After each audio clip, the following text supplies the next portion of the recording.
Welcome to Bookwood.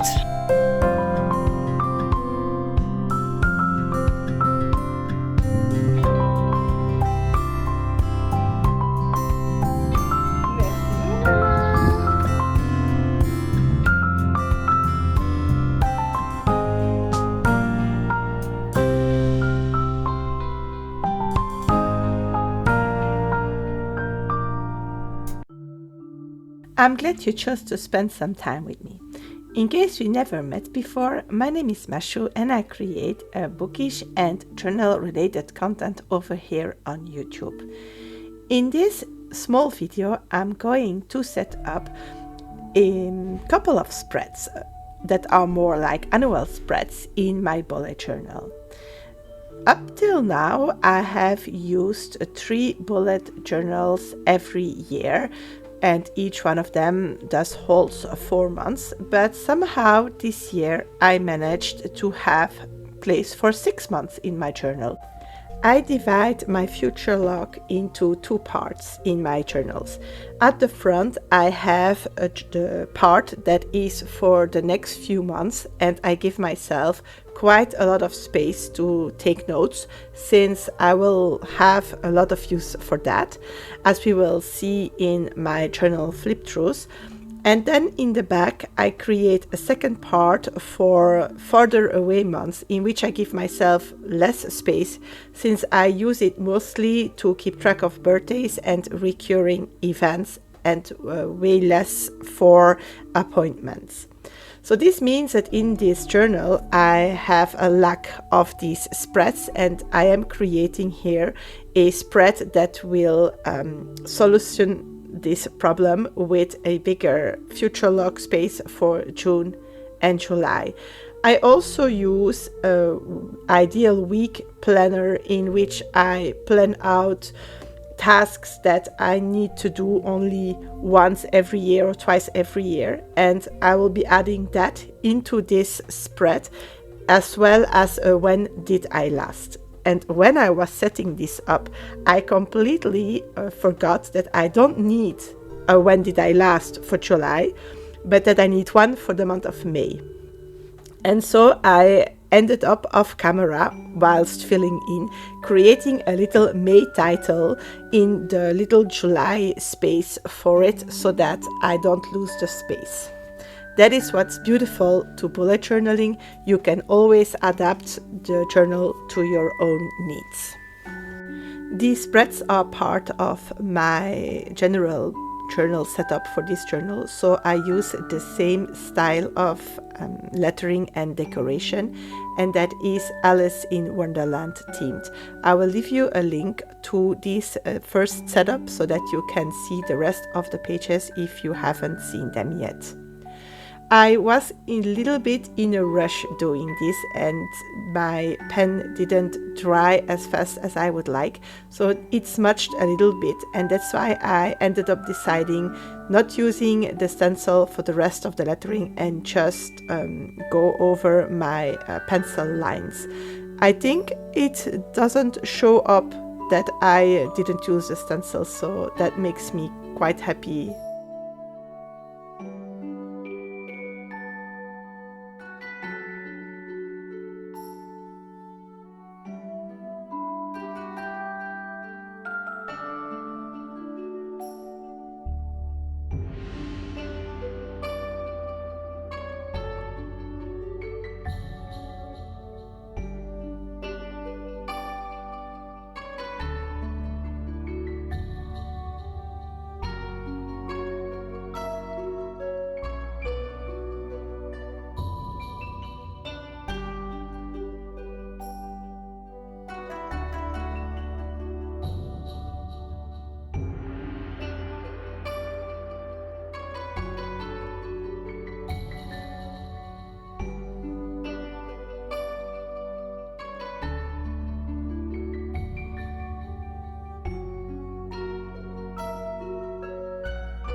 I also added in a future lock at the back, even if I could have left it out, but it would fill up this last half spread that otherwise would be empty.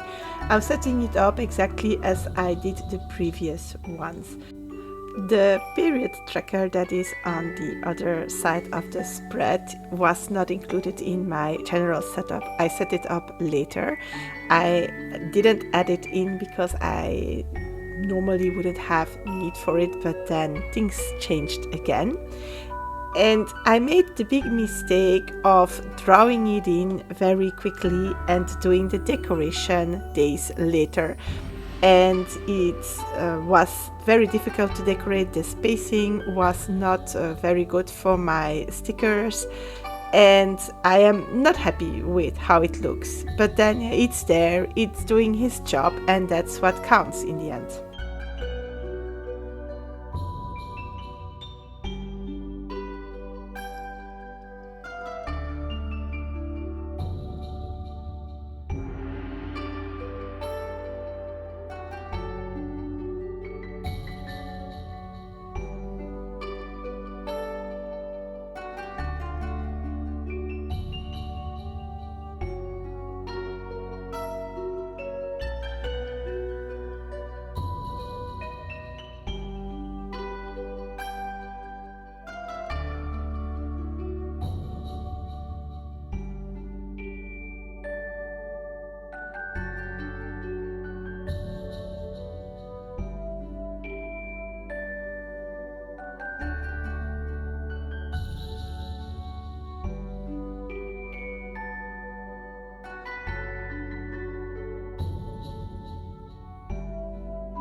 I enjoyed this time spent together, and I hope you did too. Let's meet up again soon. You can follow my channel and have notifications if you'd like to know when we can meet up next. Wishing you happy days ahead.